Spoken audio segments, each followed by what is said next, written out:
From the guy who brought us Chain Reaction comes a game that is in a way similar to that particular game's bonus round. Let's talk about the underrated game show known as Go, today on the Wide World of Game Shows. Big D's Entertainment Rankings and Reviews presents Wide World of Game Shows. Greetings, my fellow YouTubers. I'm Noel, the Big D to y'all. This is Big D's Entertainment Rankings and Reviews, welcoming you to the Wide World of Game Shows, where I'll be talking about game shows and what have you. Now, despite I was originally supposed to give this to y'all last month, but due to some issues with my laptop, I'm finally going to give this to you. Now, last month I talked about the game show Chain Reaction from Bob Stewart, which only lasted a half a year on NBC, but got through some other versions of it. And then 3 years later, after it first came out, a game show that Bob, along with Sande Stewart, produced for the same network that aired Chain Reaction, NBC itself, brought us this game, which didn't last as long as Chain Reaction did. So here it is. Get ready, because I'm about to talk about the game that's named Go. Go is a word association game produced by Bob and Sande Stewart, originally premiered on NBC in October of 1983, and unfortunately ended in January of 1984. Anyway, the show featured two teams, each composed of 4 contestants and a celebrity. Now, the teams had to construct questions one word at a time to convey a word or phrase to their teammates. The concept of Go was based on the instant reaction in-game played in the original Chain Reaction and its 2006 to 2007 reboot.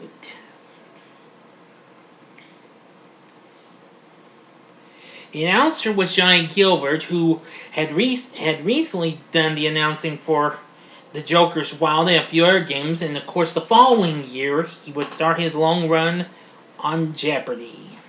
Jack Clark substituted him for a couple of weeks in November. The host of the game was meteorologist from Buffalo, Kevin O'Connell, who would also be a meteorologist in LA.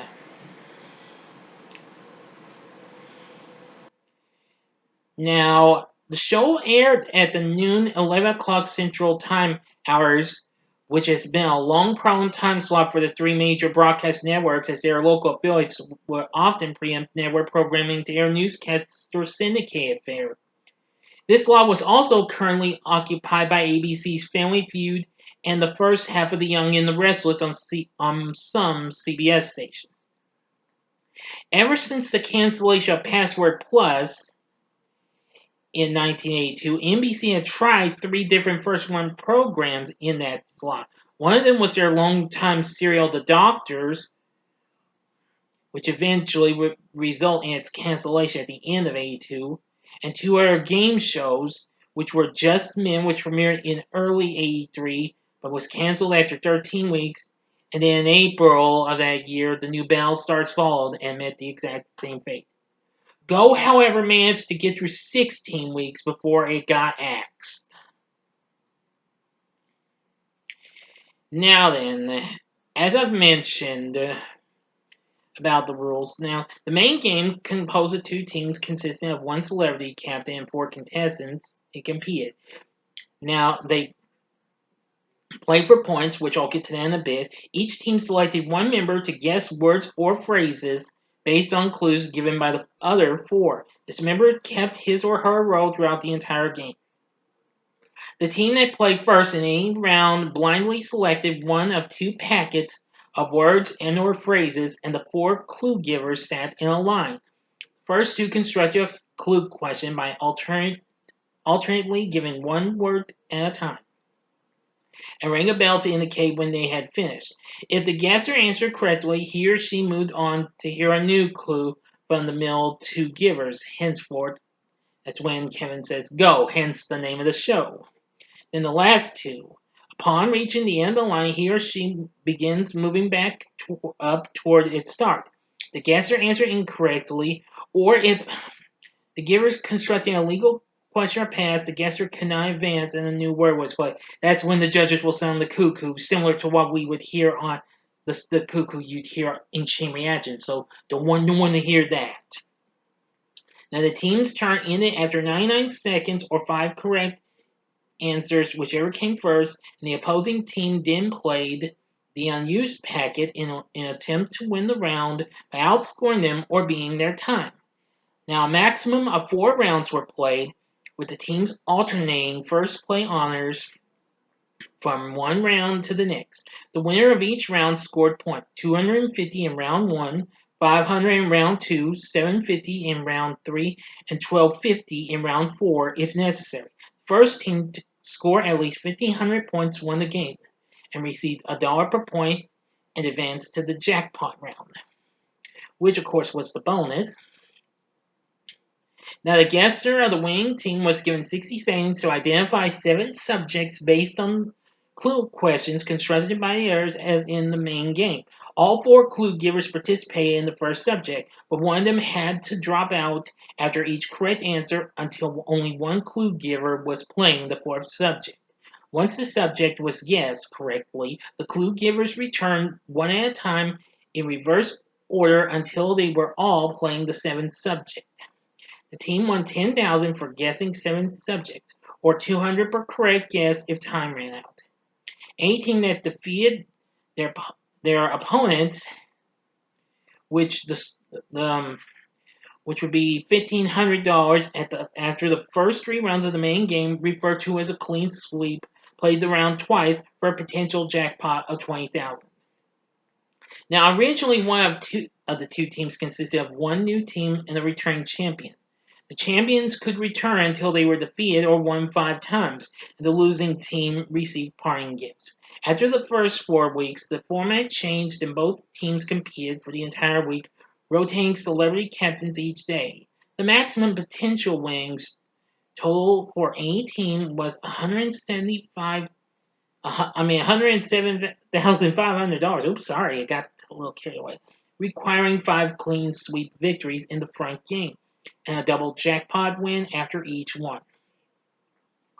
From November to 11th, and again from November to 28th to December 3rd, go ahead and All-Star Battle of the Daytime subs. First week pitted Days of Our Lives against Another World, while the second one saw Another World take on the cast of Search for Tomorrow. And it was during those 2 weeks that Jack Clark filled in as the announcer. After 79 episodes had aired, the show ended on January 20th, 1984, and later on would soon be replaced by Hot Potato, which also unfortunately didn't last long, and I've already covered that game. Now, the show had been rerun on the CBN cable network, which of course that's freeform to us, and Game Show Network. That's where I first encountered it. It's kind of underrated. It's fun in ways. And the theme song, the music for the theme done by Bob Colbert's pretty good. You can find that on YouTube. And there are a few episodes, not many. I think there's like 5 episodes to go on here. So check it out if you'd like. But anyway, that's all I can tell you about this. There was also a British version of the game. So anyway, now you know about this here underrated short-lived game show. Yeah. Let me give you a shot of what Go looks like in one part. Yeah, here's what the set of Go looks like, and you can see the guy with the whitish hair. That's Kevin O'Connell. He's the host. Yeah, after this, he would go on to be back to being a meteorologist until 2018 when he retired. Yeah, so anyway, Go, I think, is still fun. I know it didn't last that long, but, well, it's still fun in some ways. So anyway, let me know what you think of this game. Have you ever watched Go? Tell me in the comment section below. If you like this video, click the like button, subscribe to my channel, be a part of the Big D Nation. And stay tuned, I'll have another video coming up soon. Although my long overdue review of John Carpenter's Thing will be coming up, but I may make room for an extra review or two. Stay tuned, we'll find out. So thanks for watching, and if you like this, check out these other games. In the upper left-hand corner is the episode for the predecessor to this, Chain Reaction. The upper right-hand corner is the one episode I did on another Bob Stewart produced game. That would be Jackpot. Or go to the bottom left-hand corner and see the episode of with the game that replaced this show, Hot Potato. In the bottom right-hand corner is the button you can click to subscribe if you like rankings and reviews on movies, TV, music, video games, etc., as well as the wide world of game shows. And I'm your guy. Thanks for watching, and I will possibly have another episode or two of this coming up later on. Details to follow. So until next time, I'm the Big D saying, see ya.